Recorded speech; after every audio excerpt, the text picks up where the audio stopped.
You are listening to the Optic Blast broadcast, a hipster goblin media production. Previously on Optic Blast broadcast, the broadcast dudes return from the dead with Eric Draven to avenge the loss of his fiancée, as we burn through the underground Detroit crime scene with the gothic anti-hero, The Crow.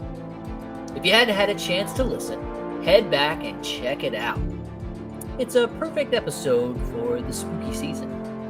Now, it's October, and a staple, a tradition that I hold in October, is I read through one of my favorite Batman stories ever, every October. It's called The Long Halloween. And this year, I've invited Dylan along for the ride as we explore this classic Batman tale together. As always, I'm one of your hosts, Old Man Lockman, and I'm kicking it over to my tag team partner, Dilly P. What's up, man? What's up, Blake? I'm super excited for another episode of the Optic Blast broadcast, and especially kicking off spooky season with a super epic story of Batman. I'm really excited to get into it. But before we get into all the meat of it, we like to kick it off with something called Comic News. And every time you tune into an episode of the Optic Blast broadcast, you can expect some of the latest and greatest news from across the nerdverse, the comic verse, and everything in between. So we wanted to kick it off with something that Blake actually pointed out to me right before we started the show and reminded me of, and that was something that I think we're both pretty interested in. We don't have a whole lot of information on it, but we did get some set leaks from the Nicolas Cage Spider-Man Noir show that is upcoming, and this is what we got. This is what we're looking at here. First look, Nicolas Cage on the set of Spider-Man Noir. Now, I really like the animated Spider-Man movies. They're really good.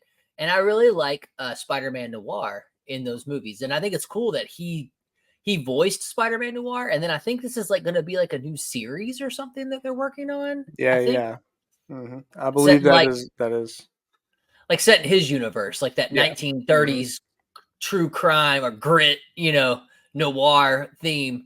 And Nicolas Cage is actually him, so that's awesome. That is very true. Yeah. Well, he's already got the trench coat on, man. Yeah, I think it's definitely interesting. So I'm not like super into, I wouldn't say I'm not super into it, but like I've never gotten into like the Spider-Man Noir comics at all. So really the only thing I know about that is just what we've seen from the Into the Spider-Verse shows and kind of seeing his character in there. And then I guess they also had like that Tom Holland like noir inspired suit in Far From Home that I saw as well. Mm-hmm. But outside of that, I'm not super knowledgeable about this character in this universe, but I'm a big noir guy. I think that whole like atmosphere and like that time period is really cool. So I'm definitely interested and definitely going to be checking it out once it comes out. I'm not really sure what the timeline is for this show or when it'll be out. I've only recently really started hearing anything about it. Yeah, honestly, I hadn't heard of the show at all until, and you would think like this would be something that we would have had our fingers on the pulse of. I mean, I guess there's just so much that they're making, like movies and series of Marvel stuff that, and then like the split between Sony and Marvel, which one is in MCU, which one is in the Sony Spider-Verse. Maybe it got kind of like went under my radar, but I actually didn't hear about it until this set photo leaked. And then I was like, dang, they're making a Spider-Man Noir series with Nicolas Cage. That's awesome. So I don't know much about Spider-Man Noir either, other than what I learned about in Into the Spider-Verse, Across the Spider-Verse. Like sounds cool to me. I'm in. Yeah, honestly, maybe in the future we'll have to do a Spider-Man Noir episode. I'm sure there's probably some cool stories out there that we can read and dive into. So absolutely. Yeah, and speaking of Sony and Marvel, I know there's a lot going on in the Spider-Man world behind the scenes over some new deals that have come between Sony and Marvel with Tom Holland Spider-Man and a lot of the stuff going on. I know we talked a little bit about like Noel last week or on the previous episode and kind of got into that a little bit. I do plan on doing like a deep dive onto some of those rumors and speculations, and maybe on a future episode to go in a little bit more detail about all of that. But there's a lot of stuff happening on the Spider-Man front. I feel like there has been a lot I feel like there's always something going on the Spider-Man front. To be honest, he's just the that guy. moneymaker, dude. Yeah, Yeah. he's the moneymaker. That's the face that runs the place. This is Yeah. Spider-Man. I'm definitely excited for all the stuff they got, and even the Sony stuff. Like I know a lot of people hate on it, but I'm interested at least giving it a try. So definitely we will be checking those out whenever they do. We do find more information, and I'll probably talk a little more in depth on a future episode. But also speaking of Marvel, I have done an absolute comic fanboy no. And I have never seen the Thunderbolts trailer that's been out for, I don't know, probably a few weeks now. And I've yet to actually see it. So, Blake, I wanted to watch it and do a live reaction on the show right now. Hey, bro. I know you've seen it, but I'll watch it again. Yeah. let me get it pulled up really quick, and we'll watch this together. While you're pulling that up, I just want to say we were in Savannah, Georgia this past week, and I was just kind of bored flipping through and ended up watching Spider-Man Homecoming, the one with Michael Keaton in it. Mm-hmm. And I think I said it on that one episode about Spider-Man, but like that was one of my favorites. That's my favorite MCU Spider-Man movie, other than the one all three of them come together, of course. But like, it is a friendly neighborhood Spider-Man movie, and I just wanted to throw it out there. It's a good ground level. We need more of that. I'm just going to say that. We need more of that going on in Spider-Man. I 100% agree. And it doesn't sound like from a lot of the stuff I've heard, they're unfortunately not going that direction. But like I said, I'll do more of a deep dive. We can talk about it in the future. But that's cool that you watched that. I really have been meaning to go back and give those movies another try. I know I hate on them a lot. But that one is so good. He's such a good 15-year-old Peter Parker Spider-Man. If you like to watch things with subtitles like I do, I picked up on something I never had picked up before, and people are probably like, how did you not put 2 and 2 together? When he takes the dude, so the guy, he like saves the guy under the bridge that's doing the weapons deal, and then later he tries to interrogate him, and his voice is like, tell me where you are, and that I didn't put 2 and 2 together, that's Uncle Aaron, that's Miles's uncle. Oh yeah. You're talking about Danny Charles Gambino. Yeah. Donald, is it Danny or Donald? No, Donald. Yeah, Donald Glover. I didn't put that together that's Miles's uncle because it says his name on the subtitles, and it's Aaron Miles when he talks. Mm-hmm. Or Aaron Morales. Mm-hmm. And then he says, I got a nephew in the Bronx. And I was like, what? How did I not catch that? But I think it's because I didn't really know who Miles was until after that animated movie came out. Yeah, I remember like people were raving about, whenever that scene happened back then, and the hype was on because I was like, I feel like that was almost like prime Miles, or maybe it wasn't quite where he got there, but Miles is such a good character. Yeah. I love so Miles. That made me think, hey, they were planting seeds way back then. Maybe we will see Miles live action in the MCU. That would be sick. I want to so bad. I don't know why they are taking so long to do it. All right. Well, without further ado, let's jump into this Thunderbolts trailer. All right, bro. I click leave on porch. Your subordinates will be reported to DoorDash HQ.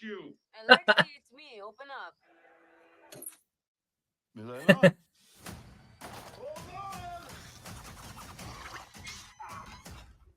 Elena! Hi, Dad. Sorry about the wait. It was on an important call. Highly classified. Lot of work. Many irons in fire. You feel fulfilled? Oh, yeah. Yeah, so full. I love all the Russian accents. Oh, yeah. What brings you here? I like both of those characters a lot. Oh, Yelena is so fun, especially in the Hawkeye. Oh, it's so hilarious. Mm-hmm. In emptiness, I'm just drifting. Oh, Bucky. And I don't have purpose. Oh, the fake Captain America. What a poser. Mm-hmm. What a poser. What a punk.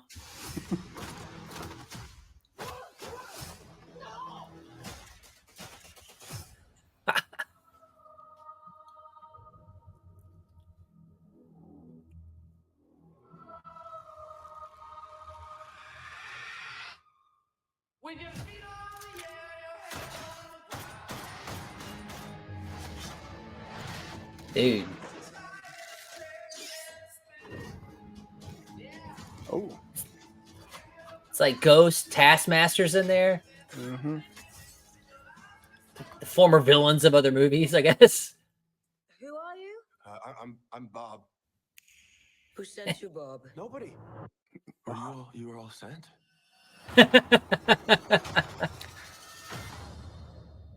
Everyone here has done bad things. Shadow ops.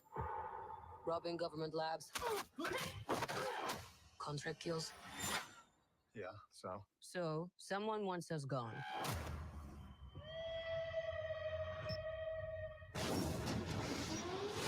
Looks like were they all just like brought there to be pitted against each other, try to Yeah, off it's each kind of other? what it, or make them be a team, you know, Oh, yeah. one or the other. There are good guys, and there are bad guys. Bob. Bob. Looks like What's the plan? trying to be Tom Holland's older brother or something. Bob. Bob Holland. It's that like Boom! classic. It's like one of those classic characters that is like the random dude with no superhuman abilities, and he Right? has just the most off the wall name, Bob. So Bob. adorable. I feel like that's kind of a trope that's happened in a lot of Marvel stuff. Yeah. Don't worry, she's bulletproof.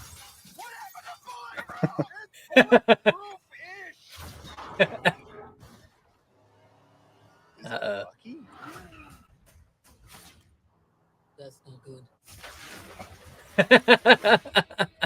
Okay. Heck yeah, bro. Alright. Heck Yeah, I mean, I'm down for that. That looks pretty good. I'm not gonna lie. We Yeah. got Venom. Yeah, we're not watching. Oh, Venom look right out. We'll watch that another day. Yeah, so that trailer, I've watched it a couple times. The scene where they're Bob. So Bob is actually, I think he's going to be Sentry, which Sentry is like this Marvel Superman equivalent character, who has kind of been forgotten about by all the heroes. And I think that's who he's supposed to be. That would make sense. And if so, that's actually going to be pretty wild to see what they do with that. But yeah, I thought the trailer was cool. I really liked. People didn't like the Black Widow movie. I really liked the Black Widow movie. Like I like Black Widow's younger sister, and then I like her dad, the dad figure. Yeah. Like I like the family unit that they have. So I'm excited. I'm excited to see what happens with that. I definitely got to go check that out. Yeah, I mean, that wasn't. I feel like that's kind of like the equivalent to like Suicide Squad, or at least kind of reminds me a little bit of that. So I wasn't super interested in it, but after seeing the trailer, I would say, you know, I'll definitely go give it a watch. I'm interested now. So, and I very much, you know, there's a few characters that I really do like. So yeah, I'm down to go watch it, and we can definitely talk about it. Do you know when it comes out? Well, yeah, 2025, but I don't think it gave us a date. I didn't know. What we can do is we can do a Thunderbolts episode, because the first Thunderbolts run is like one of my favorite Marvel comic things. The Thunderbolts, you hit it on it's basically Suicide Squad Marvel done. So yeah, absolutely. All right. Yeah, that sounds interesting. We'll definitely be down to watch that in the future though. So yeah, I'm hyped for it now. So then our next piece of news is also something we're going back over to DC. So James Gunn has announced a newly greenlit series that is coming to, I want to say it's HBO. I believe it's also coming to HBO Max. I feel like everything DC is coming to HBO Max. It's really the place if you want DC media at all. But so he announced something called Dynamic Duo. Let me pull this up really quick. So Dynamic Duo. So James Gunn posted this picture. And so it's DC Studios, Warner Bros. Animation. They're coming together to make a series called Dynamic Duo. James Gunn says he's over the moon to announce the newest DC Studios, Warner Bros. Pictures animation green-lit film for theaters. Dynamic. Oh, sorry, this is a film. I thought it was a series. I guess it is a film. Okay. Oh, wow. But it will be released in theaters, it looks like. Sorry. I thought it was a show, but series, So Dynamic Duo. This is the story of Robin, or should I say Robins, as in Dick Grayson and Jason Todd. First feature film from the visionary Swaybox, a mix of animation, puppetry, CGI, and a script from the wonderfully talented Matt Aldrich, produced produced with our partners at Matt Reeves' Sixth and Idaho. This Wow. is something special. So, Swaybox is like a new up and coming studio out of New Orleans, I believe, Hmm. and they specialize in like something. I don't remember what the actual like the name of the way they animate is called, but it's basically like a mix of like CGI and like practical effects. Like some of it's like That's puppetry and kind of like really cool. so Yeah. it's definitely very unique. And this show or this movie is going to be about Robin and Dick or Jason and Dick, the Right. Robin. I think that's super sick. I'm definitely super interested. It is also produced. I don't know if this is Matt Reeves directly or if it's just like with his like Right. studio or something like that. But he will, in a way, have a hand to Yeah. play in this. So I'm Right. That's definitely excited. exciting. I love what Matt Reeves did with Batman. I've really been enjoying the Penguin. I know Blake hasn't quite jumped into the Penguin. Maybe we'll talk I'll, about I'll it get. on a I'll future get there. episode. I'll get there. And I'm really excited to see what he does with the Batman sequel. But to have his hand in something that's a little bit different, more animation, Hmm. I'm definitely excited to see what how it goes and what happens with this movie for sure. Yeah. Blake, how you All feeling right. about that? I I know you didn't really know coming. about it before, No, so coming in blind. All right. So DC Animation is Warner Brothers Animation. Those are some of the best like brought to life comic book movies. Like I don't know. We're doing the Long Halloween. They have a two-part movie series on the Long Halloween. Super good. Almost all the big stories they try to tell them in the animated form. mhm. There was a time when DC had their own they had their own like streaming channel before HBO Max like took over them, and I got that so I could watch Titans, and I like only wanted to like pay for it for like a month, so I like binge watch Titans, and while I had it, I also watched all the DC animated movies on there that I could because they're pretty true to the comics. So it's like I don't know that I would sit down and just read Constantine comics, but there's like 2 or 3 Constantine movies that were animated that I watched that I thought were great. Like I know about Zatanna and stuff like that because of those. So DC animation is like really, really top tier. And so that's exciting. I'm also really excited that they're doing a theatrical release because I Mhm. can't think of a DC animated theatrical release since that super slept on awesome Batman movie, The Mask of was it Mask of Mask of the Phantasm? Phantasm, yeah. Yeah, and that came out in theaters. And that's the Mhm. last time I remember. And that, I mean, that's a long Did time they ago, dude. do? I feel like I heard that they released Crisis on Infinite Earths in theaters, but I could be completely wrong about that. I could be making that Yeah, up. if they did, I didn't know about it, but this sounds awesome. Plus, we love Dick Grayson, we love Nightwing, we love Jason Todd. Like this, the Mhm. Robins. This is going to be cool. I'm definitely hype on this. Yeah, the only thing, so I don't know. I'm interested to see how the animation style turns out. It's definitely going to be a lot different. Hmm. I'm not sure. I don't know. I have always struggled with a lot of animation stuff. I've always wanted to get an anime, but like the Hmm. animation part is just like a complete turn off for me for some reason. Right? Like the only anime that I can really get into is like Yu-Gi-Oh and Dragon Ball, but like Hmm. that's about it. So even some of I've definitely gotten more um, open to watching like a lot of the DC animation stuff. So I don't think the animation style will necessarily turn me off from whatever the story is going to be. So I think I will definitely watch it. Yeah, But like I said, I do struggle with that sometimes. So I'm really hoping that this isn't something that my brain just doesn't want to sit down and be able yeah. to enjoy. I But I'm very I open I, to it. I hope you can because I think it'll be great. And Yeah. honestly, dude, if you like, I know you like Titans a lot. And I know we like talked about our love for Teen Titans, the old animated Yeah. show. I don't know if you've ever watched Young Justice. It's an animated Yeah. series. It was super good too. And it kind of picked up kind of like that Teen Titans vibe for me. Mhm. But that I'm in on that. Of course I love animated stuff, but I think this is going to be really cool. And you got Matt Reeves tied to it as well. This is going to be cool. It's as he says, it's something special. I agree. I think it's going to Yeah. be. Yeah, I'm definitely interested and pretty hyped about it. Whenever I first saw it, I was like, "What is this?" Yeah. I read it, and I was like, "Okay, this could be something that's pretty sick." So Hmm. I'm interested. I'm not really sure if there's like a timeline on when this will be. I'm assuming there's a very like James Gunn said this was just greenlit, so I'm assuming this is probably something that's very early stages in development. So it'll probably be 2026 if I had to guess by the time we got Yeah. it. If I mean, just thinking about like Into the Spider-Verse, like how long did some of those movies take? Mm-hmm. It's probably going to be about 2 or 3 years before we Yeah. actually get it, which is very unfortunate. But I'm looking forward to it for sure. Mm-hmm. So yeah, and then of course, we can't have an episode without our DC newsletter. So let me go ahead and pull that up and see what the newsletter has for us this week. And of course, the very first thing that pops up is something that if you're a DC fan, I'm sure you probably know about. It is You've at least seen some memes, right? yeah, Like yeah. So Joker, I finally learned how to actually pronounce this. It's Joker Folie à Deux. fully ado. I didn't know how to actually say that. I don't really even know what that means, but I finally figured out how to say it. I unfortunately have not seen it. Blake also Mm-hmm. has not had the opportunity to see it. We've heard a lot of rumors about it. We've seen the memes. We've heard some people, say not so good things about it.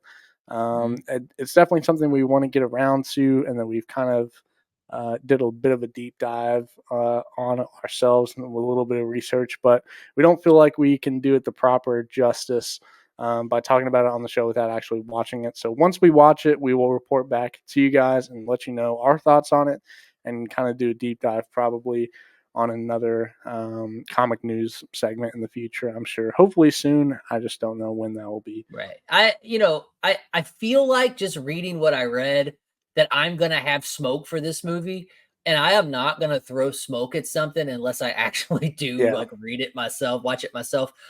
Folie à Deux is a delusion or mental illness shared by two people in close association, according to Wow. the Oxford Dictionary. So that's actually a pretty cool title. Wow. Okay. Um, Yeah. yeah. I get it. I get it now. I guess I probably should have looked that up a long time ago. That totally makes sense. Yeah. But yeah. And then of course it looks like he's going to continue the Joker trend. I saw this in the DC shop. They have a whole bunch of Harley and Joker hmm merch Makes going sense, on right? right now. It's pretty cool. There's some good stuff in there. Go check it out if you haven't. Then, of course, again, and just kind of Oh. going back over the celebration of 80. I feel like every Hey, week it's always about this, it's but the honestly, Batman. he I'm here deserves for it. it. I'm here for it, bro. Um, He's the champ. He's the so champ. actually, It's a this concert, actually is a 35th concert. anniversary Yeah, concert. So I guess they're gonna show the original Batman movie and have an orchestra play along with it. yeah. Score tickets to see That's cool. Batman '89 In in concert. concert. Those are pretty cool. I've always wanted to attend something like that. I really want to do a Star Wars one. I think that'd be epic. Oh yeah. I took my wife, it was like our anniversary several years ago, and they were doing she's a huge Harry Potter fan. Oh yeah, And we went to like somewhere in I don't think it was the Palace, but somewhere in Louisville, and they did that. They did like we watched a Harry Potter movie, and they had an orchestra playing along with it. So, yeah. it's really cool. It's fun, why not have some fun? Go out and do that. I would like to see that, but at the same time, I don't think it's coming anywhere near us. So, Yeah, I know there's a place over in Louisville, I believe, that does stuff like that. So mhm, I don't know how often it is and what they do, but I know um, there's my girlfriend really liked the Bridgerton series, uh-huh, and I believe they're doing like one of those concerts or whatever. So I've been looking into that, seeing if she would want to go to something like that. So I know yeah. they have places over here that do stuff like that. So I'm sure they'll Well, bro, probably if, do it if you were eventually. trying if you were trying to surprise her, if she listens to the show, you I just just ruined spoiled it. it. I You just spoiled spoiled it, it. bro. That's all right. Just be like, don't That's listen okay. to that. Don't listen to that Just Batman kidding. episode. Just Yeah, that kidding. episode's whack. Don't listen to it, right? Yeah, but yeah, I'll just tell her don't listen. Actually, honestly, she probably She's not gonna listen she anyway. probably won't listen to me. I'm just kidding. I'm just kidding. She might. She might. Who knows? You never know, Um, right? but yeah. So then, of course, it looks like it just kind of goes over. Oh wait, hold on. This is a collection Multiverse of, of I would movies. assume, multi-universe, cinematic universe celebration. Follow along with the guides through. I guess this is some sort of. Huh, I guess it has multiple movies in one, and then kind of goes over some behind the scenes stuff. So I mean, that sounds pretty cool. that's cool. Yeah, it's like DC Cinematic maybe a Universe. documentary or something. Yeah. So, and then there's a preview of Absolute Wonder Woman #1. If you get these, make sure you go read about that. We're not going to read about it on here, though. Then we got the character spotlight, of course, the Joker, homicidal artist, and an agent of chaos, the Crown Prince of Crime. I can't. Okay. I can't Clown Prince of read. Crime. My goodness. My goodness. I can't read right now. Crown Prince of Crime is the embodiment of everything Batman fights against and everything he fears meets the Joker. Yep. The Joker, definitely one of the best villains of all time, in my opinion. Mm-hmm. Hands down. Then we got some now available comics. It looks like DC All In Special #1 is available now. It looks like some sort of Justice League style comic. Then we got Batman 153. That's just straight up Batman. I don't even know what that is. That seems like it's been going on for a hot minute. So maybe I'll look into those. Yeah. And then we got this. This looks interesting. Multiverses. That's Is like this that video. It's that Scooby-Doo? video. Yeah, bro. Have you ever heard of the Multiverses game? Oh yeah, I have actually played it. So yeah, I guess so that makes sense. I was super into Multiverses when it first launched, like the beta or whatever. And like I played the heck out of that because I'm a big Smash Brothers guy. And I thought, dude, I can have Batman and Shaggy teaming up as a team. Shaggy was like a Super Saiyan on it. And then they finally like launched, they took it away, they worked on it, and they launched it again. And like I was so bummed because like all my stuff was gone. So I got smoked with Multiverses, although it is a cool concept of a game. I'm still not. I downloaded it again and I immediately uninstalled it because I was like, "Yep, nope." But it's a cool concept, cool idea of a game. I guess they have comic books about it too. The story of like how did they? Is that the Wicked Witch of the West? Yeah, that's what it says. Something wicked witchy. This way comes. So yeah, I'm pretty interested in this. Yeah, To be that's pretty honest, cool. I'm kind of multiverse collision. Maybe the comics will inspire me to be like, you know what? Maybe I'll give them another chance. But yeah, I might have to honestly look at this. It may be on the Infinite app, so I might honestly after this episode, I might have to look that up and see what it's all about. See what you got. Yeah, I was a Bugs Bunny main on the like 3 days that I played that game. So Bugs Bunny. But yeah, that's going to do it for our DC news, and that is also going to do it for our comic news this week. So, Blake, you know what time it is? Hey man, last time I checked, it was toy time.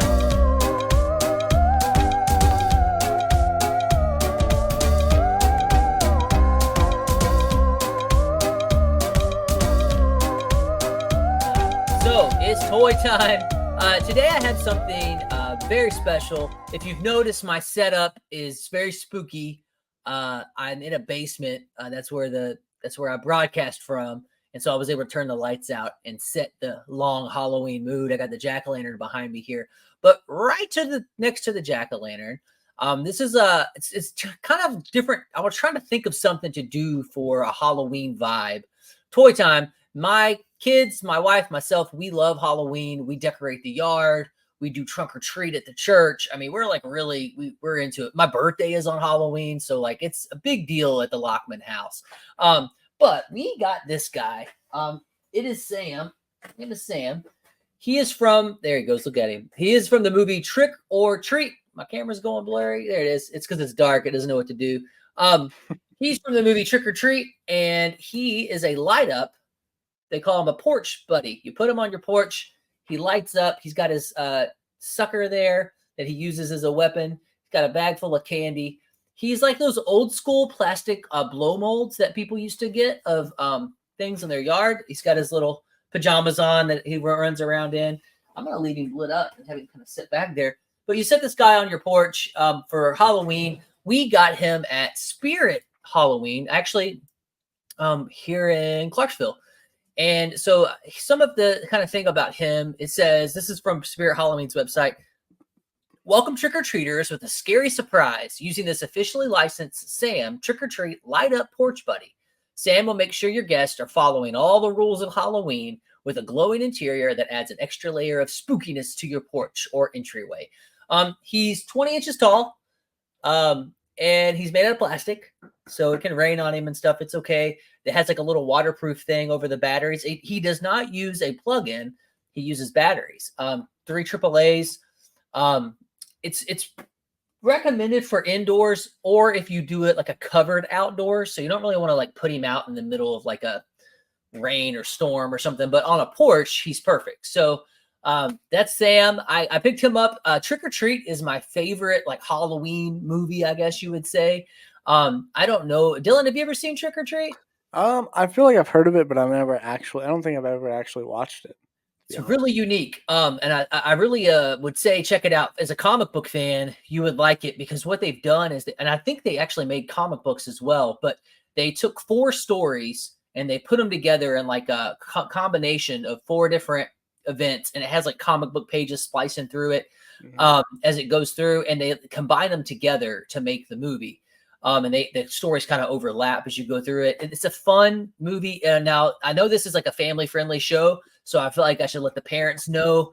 It's not something, even though he's a cute little like Halloween guy, it's not a movie that you want your kids to see. It is rated R, and it is a horror movie, so it's not.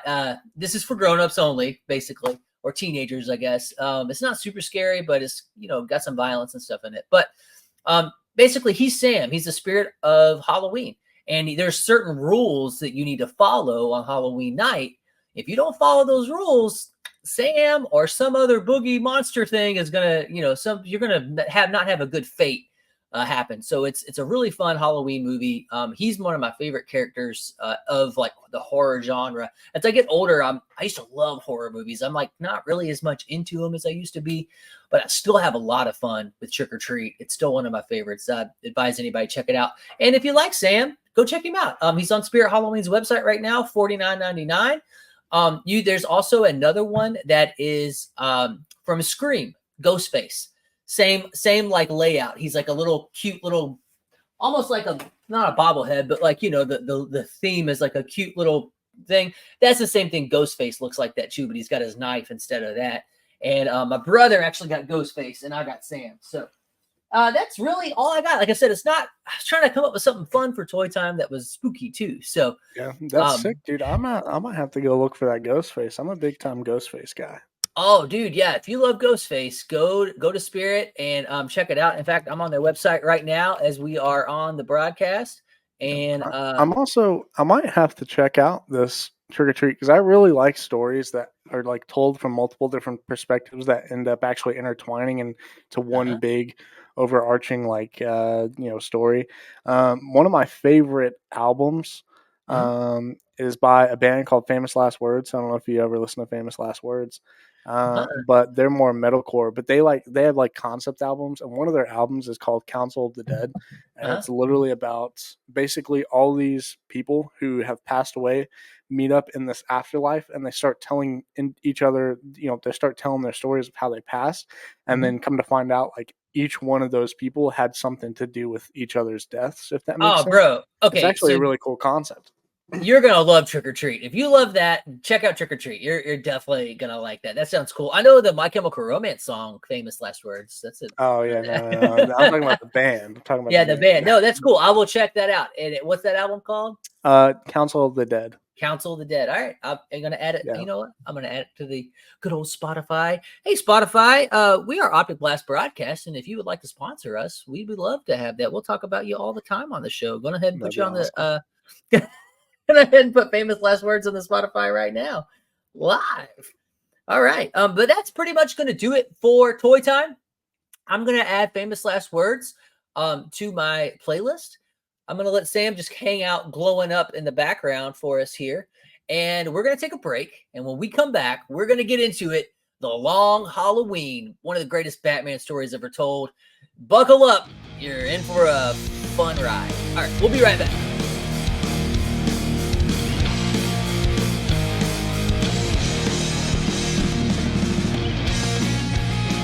All right, we are back from break, and we're ready to step into The Long Halloween. So if you've never read The Long Halloween, you're in for a wild ride. If you have read it and you just want to like listen to this broadcast thinking like, let's see what these guys think about it. Thank you for hanging out with us to check it out. We're going to have a lot of fun on this one. I do want to give a quick shout out while you are getting ready for the Batman The Long Halloween. make sure you give us a like, a subscribe, whatever it is on this YouTube that you, that's how we survive on YouTube is your subscription, your likes, your views. If you are a comic book fan and you want to share this video, please do that. We'd love to hear your thoughts on the episode, comments, on the YouTube, on this channel itself. Just give a comment. We'd like to hear from you, talk to you. If you have ideas for other episodes, we want to be very engaging. Optic Blast Broadcast is a comic book place for entry-level people, anybody who wants to come into comics, old veterans like me of comics. It's just a good place for everybody to just talk about the comic books and the heroes we love so much. So as we go into this is Batman: The Long Halloween. I'm going to throw you a synopsis. This is from Wikipedia. Kind of checked out their synopsis, thought it was pretty good, and is a good way to like summarize this. So Batman: The Long Halloween is a 13-issue American comic book limited series written by Jeff Loeb and with art by Tim Sale, which I would say that combo team is amazing. So we're going to get into it. It was originally published DC Comics 1996, 1997. It's a follow-up to the 3 Batman Legends of the Dark Knight Halloween specials. So that team, that creative team made a 3-part series. It's called Haunted Night. It's an orange cover, whereas like ours is like a blue. We have like a blue cover on this one. If you see this, it looks just like this, but different art. But it says Haunted Night. This is actually like kind of like a follow-up to those 3 Halloween specials, but it stands on its own. You don't have to know anything about that. But anyway, the series, that success of that series led Loeb and Sale to reteam for 2 sequels. And not only this, but Batman Dark Victory, which is a direct sequel to this, and Catwoman When in Rome. They're all set concurrently. So there is actually, this is some comic news I didn't know about until researching for this. There's a 10-issue limited series entitled The Long Halloween. It's a 3rd sequel, and they began publication on September 25th of this year. So I got to research that and find out, like, those guys are back together again, and they're making more of this. All right, I'm in. Right here. It's The Last Halloween, if it'll focus. All right, I'm in, dude. This is awesome. Yeah. This is awesome news. So, is that on the app there? Yeah, this is on the app. Yeah, this is on the app. I have to check that out. I have to check that out for sure. So, the story takes place in Batman's early days of crime fighting. The story follows the Dark Knight. He partners with the district attorney Harvey Dent, and with Captain James Gordon, and they uncover the identity. They're trying to go through. It's like a crime mystery killer known as Holiday, who murders people on holidays, 1 each month. So every month there's a holiday, the holiday killer attacks, which is what his name, you know. The series is notable for exploring the transformation of Gotham City's criminal underworld, from traditional organized crime into the emergence of these like costume supervillains who, like, the thugs and the gangsters just call them freaks, you know. It's also an origin story for Two-Face. So Long Halloween, there's a lot going on in Long Halloween for Batman fans. A lot of origin stories, a lot of like good understanding of the backbone of some of these relationships of Gotham City characters can be found in here. So it's critically acclaimed. It's noir inspired storytelling. So we were talking about Spider-Man Noir. This is noir. This book is as noir as you're going to get. This is detective comics. This is Batman being a detective, working with the police, sometimes kind of bending the law to make things happen. It's considered one of the definite Batman stories. It definitely extends its reach into all the other forms of Batman that we know about, in other forms of media, like the Dark Knight trilogy, Christopher Nolan, even Matt Reeves, the Batman.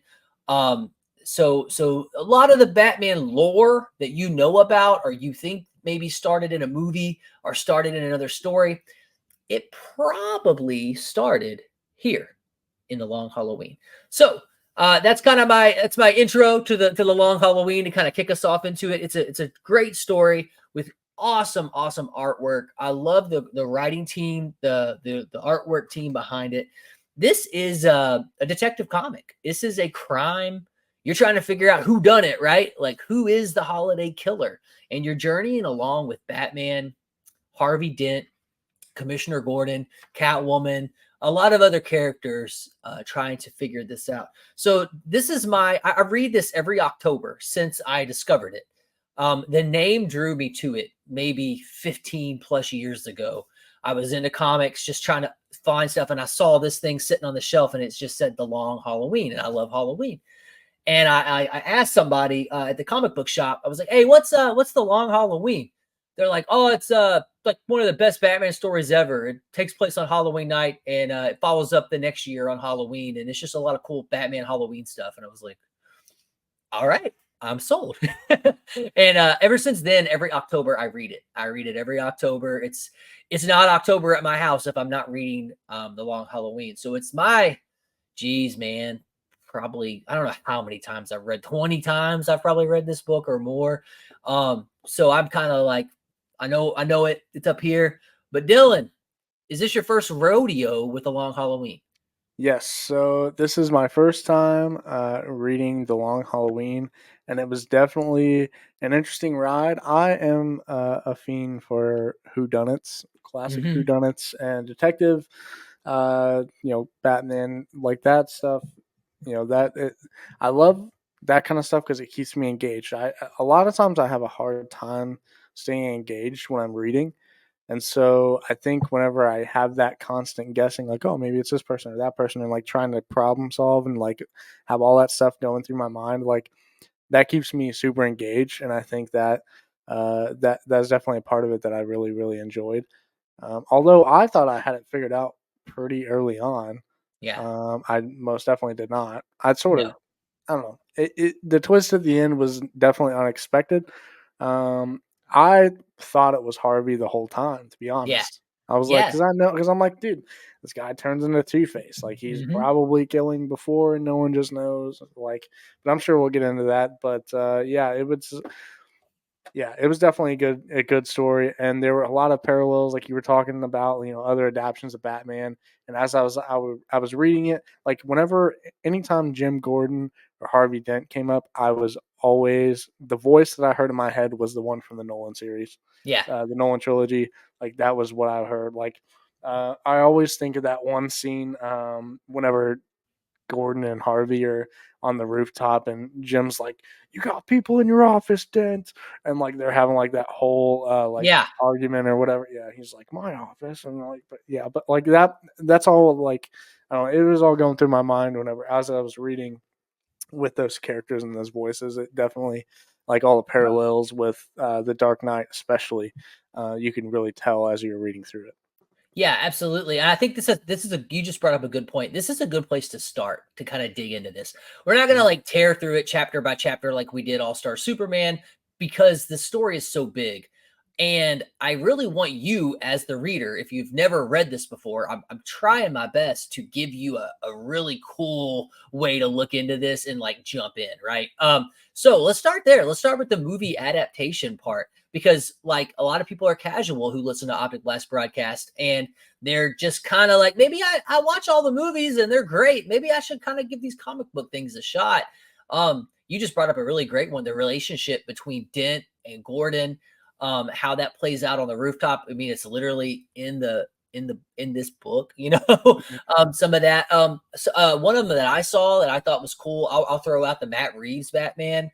Um, when he starts off the movie to that intro, we talked about how epic that intro is, and he talks Mhm. about a Gotham and it's Halloween night. And like as soon as he says that, I'm like, Yeah. awesome. They get it. They Matt Reeves gets like Halloween is essential to Batman. It is a core place for Batman storytelling. Holidays in general, Christmas and Halloween both come up, but of course this book, there's tons of the holiday killer is going through all these different days killing. What are maybe some other things that you thought you saw that you were maybe inspired some of the movies or inspired? Can you think of any other scenes that maybe inspired something? Definitely the courtrooms, like the courtroom scenes were, it was definitely felt like a very Nolan trilogy because I know there's a lot that happened with like between like Falcone and Maroni and a lot of Mhm. stuff that happens and like legally, and then people obviously buying off,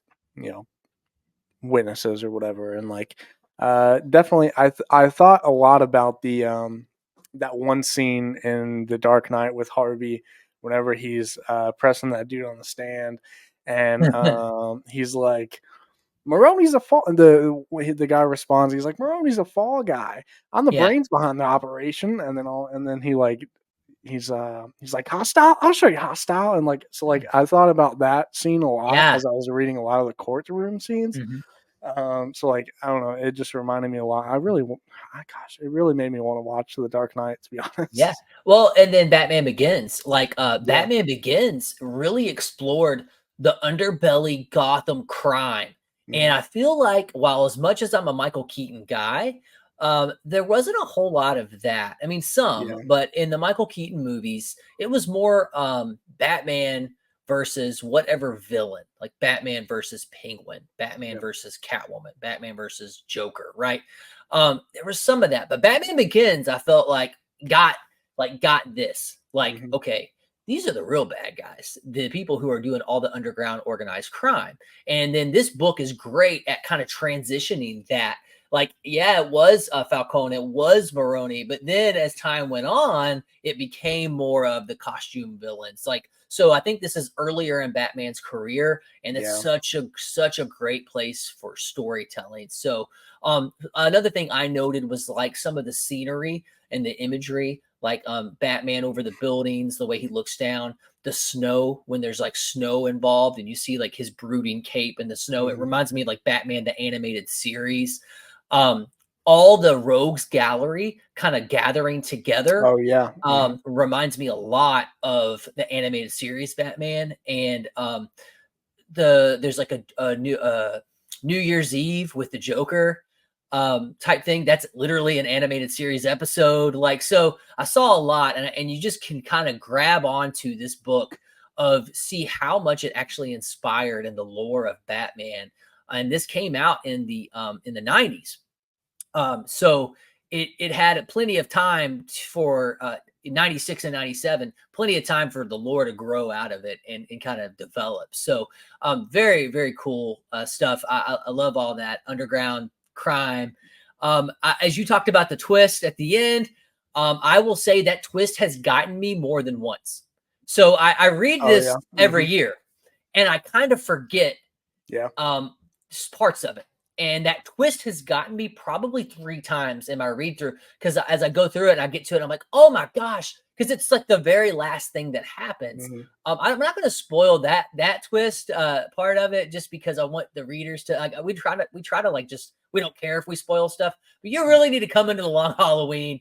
And I just say it's a very good twist, and it's gotten me more than one time, right? Yeah. Um, I kind of feel that way with the Scream movies. I know that's a little off topic, but like I mhm. always like I watch them and then the killer's revealed and then I'm like I'll rewatch it. I'm like, oh man, I forgot who in this one it was, and then the end Mhm. and then yeah, that's I definitely feel you on that. And that's a good storytelling when it can when it can trick you Yeah. more than one time, right? So Batman goes through and it's him, Harvey Dent, and James Gordon working together, and they're trying to expose the underground crime bosses, right? And they're going after Falcone like first, like or that's the main draw, right? And they basically make this agreement that together, because he's chief prosecutor is Harvey Dent and then you've got Batman, who's vigilante justice, and then you have Gordon, and so those three are working together, and it takes place every it goes through a whole calendar year. There's 13 issues, but it makes up this book. Um, I guess like kind of just talking about some of the cool. I really like the idea of a holiday killer who a holiday's coming up. Yeah. Who's he gonna kill? And who's he going for? I really like that vibe of it. I cannot praise the artwork enough because it's like gothic and kind of exaggerated on like some of their features. Yeah, especially some of the artwork on Batman specifically. They're Mhm. like with his cape and some of the effects that they did on his cape was really cool. I really liked that. Yeah, they definitely give him like the Spawn vibe. Like Mhm. there's that one scene that he's in a graveyard and his cape's like a mile long Yeah, or something. yeah, Catwoman's design is really cool in this. yeah. Very She kind of unique. Yeah, it's like the purple and the black. I Mhm. remember I had we've talked about this game before on here, but Batman it kind of goes along with it. Arkham City, I remember there was like a Batman or Catwoman long Halloween skin Like, so in the Yep. game, she would be wearing that. And I remember like unlocking that and thinking it was so cool that The Long Halloween got a shout out in that game. So yeah, I agree that some of the artwork, if the story is great, but just some of the artwork alone, like I just love the way that Batman looks here. I mean, he's just a shadow with eyes and a bat signal, right? Oh, look how big he is compared to Catwoman, like just brooding and standing over her. This is to me like core Batman storytelling. The trying to figure out like who is the killer with Batman, with Gordon, with Harvey Dent. Like you're trying to figure all this stuff out with these characters as you're going through. That's a wild ride. And then like as the killings happen, there's different clues. So I really felt like as I read this, I was Batman. Like I was the detective with him trying to put these pieces together. And I will argue that I think that's what some of the movies miss out on with the magic of Batman is the detective side. He's the world's greatest detective. And you get hints of it here. And I think that's what the Batman, Matt Reeves, did really well. Yeah. Was trying to explore that. And that's what you need. Like, I really think that as Matt Reeves continues, if he digs his heels into the origin, the original, like early Batman, greatest detective vibe, I think he's going to continue to be very successful because that's the heart of Batman storytelling. I think like kind of talking about some of my favorite scenes or favorite parts of it. I joke about this with my friends all the time when we bring this up. Is like Batman does something in this book that cracked me up the first time I read it. Every time I read it, it cracks me up. So he's chasing down into the sewers. And he comes across one of my favorite DC characters because he's so obscure, Solomon Grundy. Solomon Grundy's like this big Hulk-sized zombie guy, and he just keeps reciting the same Solomon Grundy, born on a Monday. Like Batman beats the brakes off of Solomon Grundy, like crushes his face. He beats him up so bad, and then he moves on. And the reason I bring that up is because then later on Thanksgiving, Batman's like, I shared Thanksgiving with someone very special. And it shows him down in the sewers, like putting a plate of food. Like he felt bad that he beat Solomon Grundy up so bad. When really the dude just got in Solomon Grundy's way and like Grundy just attacked. It wasn't like I don't think it was, but it's just so funny that Batman is like the only superhero to beat you down and then think about it, come back and bring you Thanksgiving dinner, you know? Yeah. Like, that's one of my favorite parts of the whole book. It doesn't even make any like huge storyline. It's just, I just love it. I just think it's awesome. I really liked I feel like it was sort of a twist with April Fool's Day. Oh yeah. Where like he didn't, the holiday killer didn't, I guess he had like the encounter with Riddler, but he didn't actually like, kill anybody that day. Right. So I thought and it's April Fool's Day, I thought that was really interesting and really cool. Definitely an interesting twist. I feel like that sequence between like April Fool's Day, Mother's Day, and Father's Day is probably one of my favorite parts in the story. I think that those 3 issues were really good running together. But April Fool's Day, I thought that was really an interesting twist in itself. I like that a lot. Yeah, I agree. I think that was a cool thing. April Fool's Day doesn't actually kill anyone. It has the run-in with the Riddler. Perfect way. Every holiday, I thought it was cool that they had the whole rogues gallery in there, and you get like a little bit of each villain. Because let's just face it, like I can't think of anyone who has a rogues gallery as good as Batman. A second place to me would be Spider-Man, but I still think Batman takes the cake as far as the coolest and most unique villains of any superhero. And this rogues gallery is stacked, and the rogues gallery is in The Long Halloween, and they're kind of sprinkled throughout time as you go through the story, and there's times when they're together. I just love that. I love Poison Ivy's stuff in there. She's we kind of joke about Poison Ivy, or at least me and my friends did, because of Uma Thurman in that Batman Forever movie. Like, oh, it's just some lady no, Poison Ivy's she's a menace. Being a comic book hero, you don't really want to come across Poison Ivy. she'll manipulate you and get in your brain. When we do Batman's, or when we do Hush, we'll talk about. She even got in Superman's head and messed Superman up, and he's Superman, and she did it to him, and she got in Batman's head and messed him up with all her toxins and things like that. So I like what they did with all the different, I guess, all the different Rogues Gallery. It's a great story that showcases the different members of the Rogues Gallery: Joker, Poison Ivy, Riddler. I mean, you've got a nice mix there. I mean, I brought up Solomon Grundy, and he's like super obscure, but he even gets a minute in here too. So I really like that. One thing I wanted to show out is we were talking about the movies. I kind of forgot about this scene. I was trying to find it as we were talking.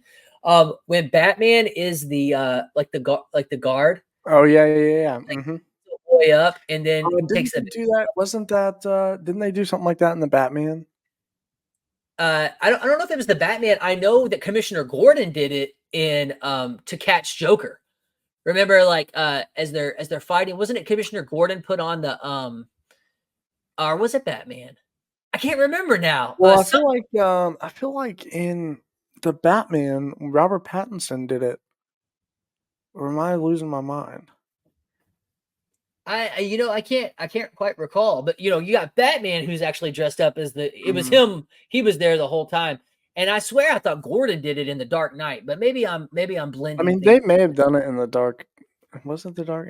It may have been in the Dark Knight, but I feel like I don't know why I feel like there was definitely. Let me look it up. I want to see it because I think in the Batman, he does that like security guard thing.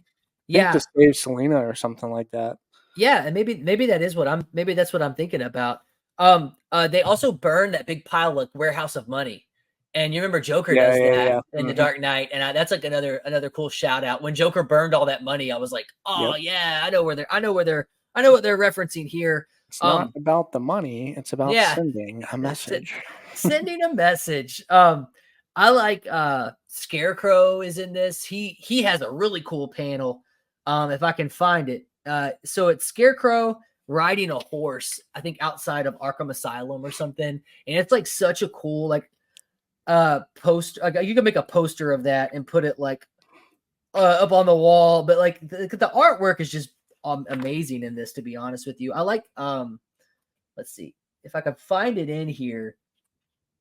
I mean, just look at Two-Face here. Like, this bro is terrifying me right now. That was something that I think the Dark Knight trilogy definitely did differently. So I don't know. This might be low key kind of a proton cannon, but go ahead. What was the original? This is a question you may not know the answer. I don't know, but what was the original way that Two-Face got half of his face burnt off? Because in the Dark Knight it's fire, so that's how I always thought about it. Yeah, but in this it's acid. Yeah, so this is the real deal. So the Long Halloween is a perfect. It might even be the origin story. Like, that's a really good question. I believe the Long Halloween is proton canon for the origin story of Two-Face. I'm pretty sure that became the origin story of Two-Face is the Long Halloween.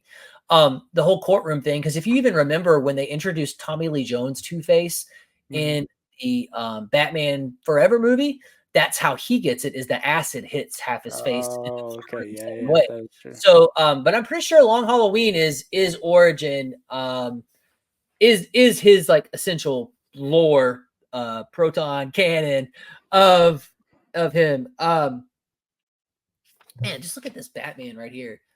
I just love the artwork of this. So, I mean, definitely go pick this thing up. Go check it out. If not for the artwork alone, just do a couple Google searches of Batman Long Halloween artwork, and you're going to get your mind blown with this stuff, right? So as you go through the book, you're going to be in for like a mystery ride of who did it. You're going to see all the different comic book rogues gallery. You're going to have traditional Batman going through, and like, I love it. This is like super noir, gothic Batman, detective hiding in the shadows. This Batman is brutal. He is just taking it to these villains. Well, even that one scene where he's beating up Joker, he says, "I pretend," or what did he? I don't remember exactly how he worded it. He's like, "I pretend to not act like I'm enjoying breaking his ribs or something like that. Oh yeah, when he's like narrating to himself. Yeah. Yeah, I love that. I love that. But he does. He absolutely enjoys it. He pretends like he doesn't. But the Joker looks great. His teeth are huge in this, and Mhm. it's like over exaggerated. This gigantic smile. I really like. Oh, here's what I've been looking for. There's Scarecrow riding a horse at night with a full moon behind him. I'm pretty sure he's outside. Like he just escaped Arkham or something like that. There's like the gates beside him. That's such a cool, like epic picture. And they do Scarecrow a lot of justice in this too. Honestly, they treat all of the Batman characters with such a respect and such a good storytelling that even Calendar Man shows up in here. And I remember when I first read this, Batman going to Calendar Man basically for advice or for help. Like, all right, you're Calendar Man.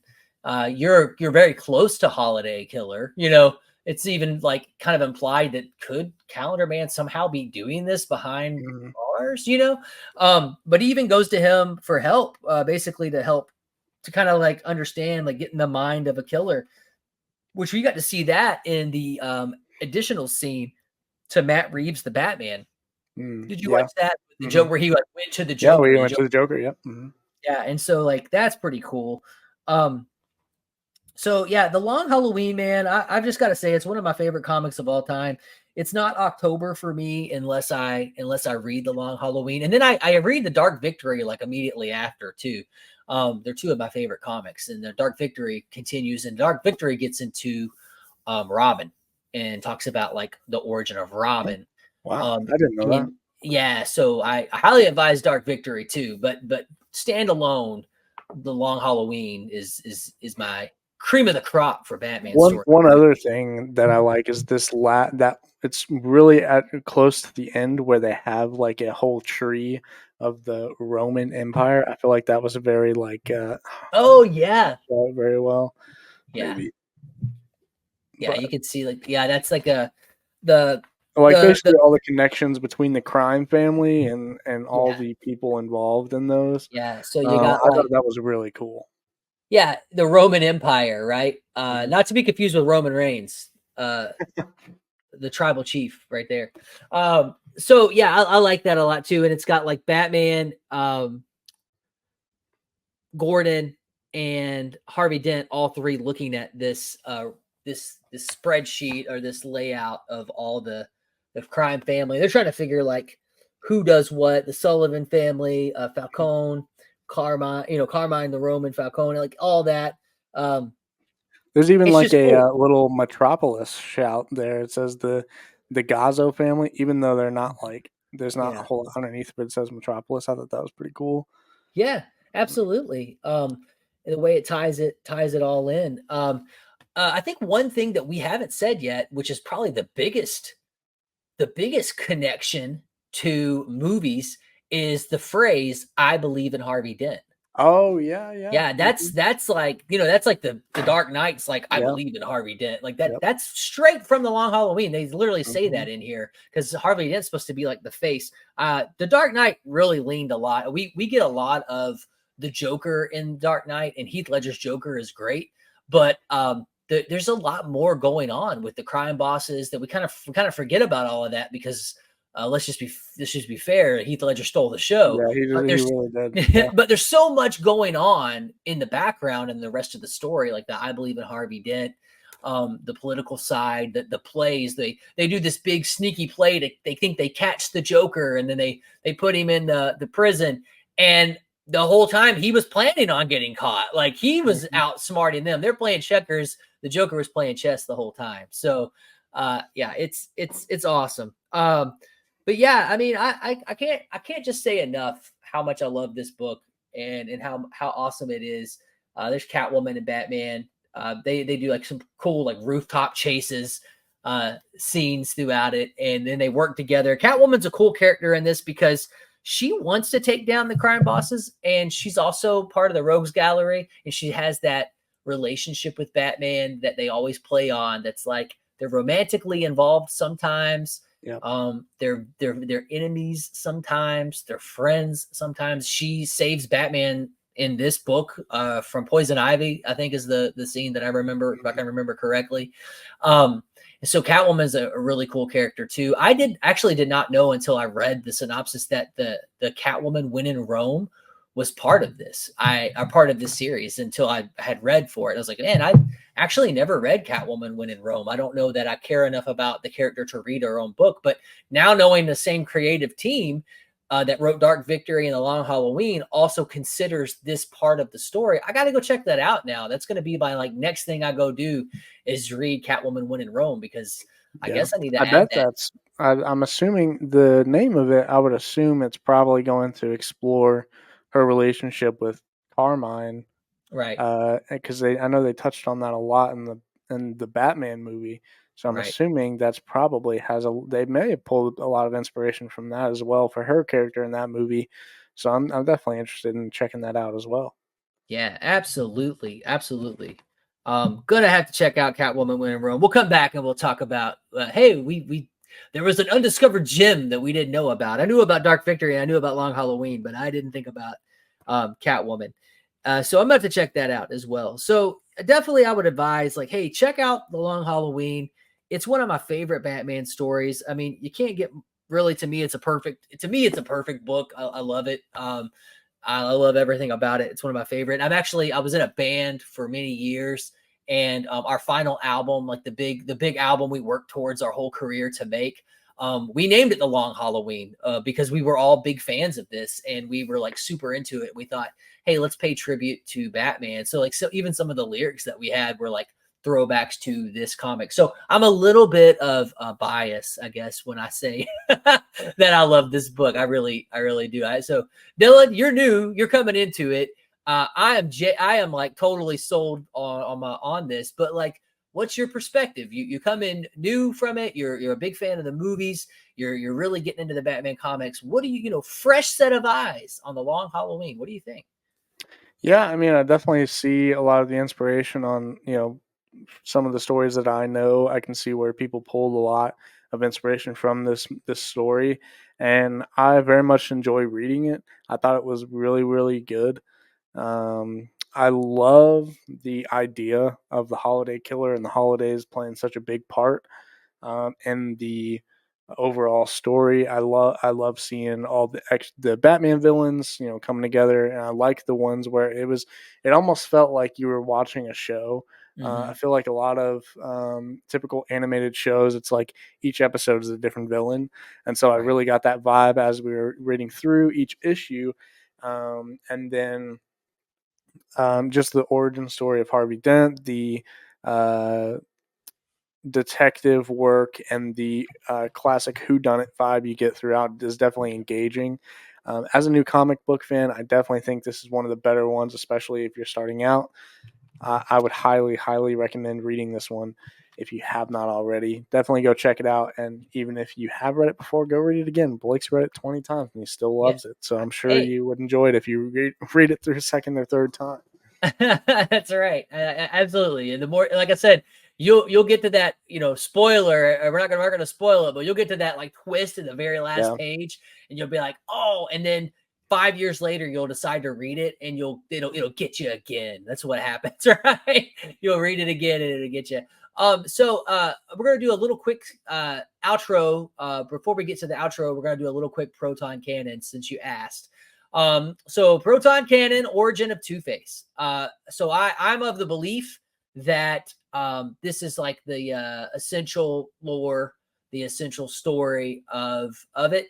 It looks like the origin of Two-Face can be traced back to Bob Kane and Bill Finger, which is OG Batman original, back in Detective Comics number 66. So we're talking early in Batman's career. They developed Harvey Dent, and they developed Two-Face in 1942. I did not realize. So this is a proton cannon that's blowing my mind right now as I research this with us. 1942. It says that Bob Kane, was inspired by the story of Dr. Jekyll and Mr. Hyde. And it was he was into that as a kid, and he drew inspiration from a comic book character, a pulp magazine character called Black Bat, who also had acid splashed on his face. So that's where they got that's where Kane got the inspiration, was from Dr. Jekyll, Mr. Hyde, which is perfect if you think about it. Like, that literally is Harvey Dent. He's got two people going on in there, right? The character was originally named Harvey Apollo Kent, but was later changed to Harvey Dent to avoid association with Superman. So they originally named him Kent, and they were like, all right, we already got a Kent going on. We don't want people to think he's related to Clark over there. So let's name him Dent. It says, before becoming Two-Face, Harvey Dent was a prosecutor in Gotham City who suffered a burn on the left side of his face. So Dent's spiral came after a criminal villain threw acid in his face, leaving half of it horribly scarred. And I'm looking like at the scene right now of the 1944 comic, and yep, that's it, dude. We hit it. Proton cannon. He gets acid thrown on half of his face, and then that basically spirals his already split personality, Dr. Jekyll, Mr. Hyde, into the villain of Two-Face. And I think what The Long Halloween does is just modernizes that original origin story and brings it up to in the 90s, and then now kind of what we call the Batman universe of what we have now. So that was a good question, and it actually led us into a proton cannon. So that's what great discussions about comic books do. So we started the show, the whole idea was to have those like conversations, you just sit around with your friends and talk about comics. That's what we want Optic Blast to broadcast to be, is just like us shooting it and talking about comics and, you know, discovering stuff together. So there you go. There's the origin of Two-Face for your proton cannon. It's acid. That's what got him. And that's the origin of Two-Face. So, all right. Any more comments about The Long Halloween before we roll into the outro, Dylan? No. Like I said, just I highly recommend it, especially as a new comic book reader. But even if you are a veteran, definitely go give it another read if you have read it. It's great. It's a really solid read. So. Awesome, bro. Awesome. Yeah, and it's perfect for Halloween. It's The Long Halloween. And you're gonna have the Halloween, two Halloween nights happen in this that I can remember. There's jack-o'-lanterns everywhere. It's spooky, the whole vibe. It's the vibe that you need. A good crime mystery for Halloween with Batman and the Rogues Gallery. And not to mention, James Gordon is the man. Like I love Jim Gordon. He's such a cool character, and he is awesome in this. And Harvey Dent is really cool in this too. I mean, they put so much respect on all the characters, as I've said. So, all right, so that's it for The Long Halloween. I mean, if it's a 5, it's a 5. It's a 10, it's a 10. To me, it's one of the best comic book stories ever told, especially for a Batman story. It's one of the greatest Batman stories ever told. All right, so thanks for watching. Thanks for hanging out with us, talking about Batman The Long Halloween. Hey, it's going to still be October when the next episode rolls around, so we're going to keep spooky season going. We've done The Crow, we've done The Long Halloween, and now we're going to have some trick-or-treat fun, some Halloween ghouly fun with Marvel zombies. What would happen? What would happen if a zombie virus outbroke in the Marvel universe? What would the superheroes do? And what if the superheroes themselves started turning into zombies? We're going to check out the original run of Marvel Zombies, just like those first 5 or so issues on the app. If you're listening to this and you want to hey, I want to read that now, get the app out, Marvel Unlimited. Go ahead and start reading it now, and we're going to discuss it together. We're going to keep the spooky vibes alive with Marvel Zombies. As always, check out our brother channels, Nerdy Reads Podcast and Anime Tofu. They got all your nerdy read books. Dylan, I've been watching you guys on Nerdy Reads, and you guys have been going through some spooky books for spooky season.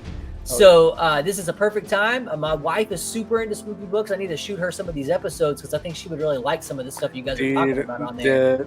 The book that we're reading right now, Incidents Around the House, is crazy. If she's into spooky, if your wife's into spooky books, definitely go. Especially if she's into audiobooks, definitely read the audio version of this one. It's crazy.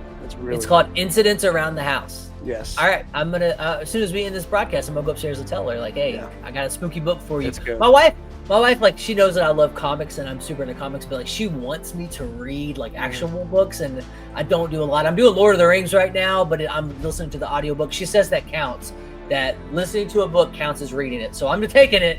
And I'm reading That's Fellowship why of the I Ring. listen. I'm Yeah. not much of a if it's not a comic book, I'm not much of a sit down and read. So I listen to a lot of lot of books. So Yeah, not really a lot. Just when I do listen, it's normally in audio form. Hey, we're cut from the same cloth, brother. That's why we do this show together. But yeah, check out Nerdy Reads. They got a lot of spooky stuff going on for you right now this season. Anime Tofu, Virgil and the boys, man, they always coming up with some animes. They got me into this Rise of the Shield Hero. I got to be a guest on their episode and talk about it. And me and my kids have been watching. We're on season 2 right now. And my kids are ate up with this show. Like, they love it. And if you're like, wait, that show's not really that appropriate for kids. Hey, it's okay. It's not that bad. They can hang with it, you know. But they've been having a blast with that show. And so shout out to Anime Tofu for keeping the anime alive. It is October, and in a couple days, we are going to have new Dragon Ball stuff come out, and Dragon Ball Sparking Zero, the video game, is dropping. I know the entire Hipster Goblin media team, we're all hyped. All shows are hyped on this game. And as soon as we can figure out how to battle each other, we're going to have Nerdy Reads, Anime Tofu, and Optic Blast Broadcast battle it out. We might even make an episode where we all just get together and like screen record and with audio of all of us playing that game together, like local or something. Something like that would be really fun. I think we could definitely do something like that. Yeah, I would be down for that for sure. Yeah, I mean, I feel bad for him. I'm gonna put a hurting on him. I played a lot of Budokai Tenkaichi growing up. Oh so. yes, dude, I had that on my PlayStation, I think, and I had that on my Wii. I played it a lot on my Wii. Yep. Yeah, dude. We're ready. Optic Blast Broadcast is coming for their next, dude. They gotta watch out. All right. So just like I said, join us next time. Happy October to you. I hope you're doing fun stuff with your family. Go to like a trunk or treat. Go out to corn maze, haunted houses, all that fun stuff. Quick plug: if you're around the New Albany, Indiana, Louisville area, the oldest haunted house in Louisville, Kentucky area is called the Culverston Mansion Haunted House. Go check it out. It's open all weekends in October. It's 40 years old this year. So go check them out. You might see somebody who's a little bit familiar, but you might not know who it is, but they definitely got a chainsaw with your name on it. So go check out Culverston Mansion. It's called House of Anguish Haunted House this spooky season. All right, next week or next time, it's Marvel Zombies. Dylan, I think I'm ready to check out these Marvel Zombies. Yeah, I have. I dove into the What If series a little bit on Disney Plus, and so I'm interested to read the actual comic book versions of the Marvel Zombies for sure. So I'm hyped for it. All right, bro. All right, next time it's Marvel Zombies. You guys stay spooky out there. Thanks for tuning in. Have a good one.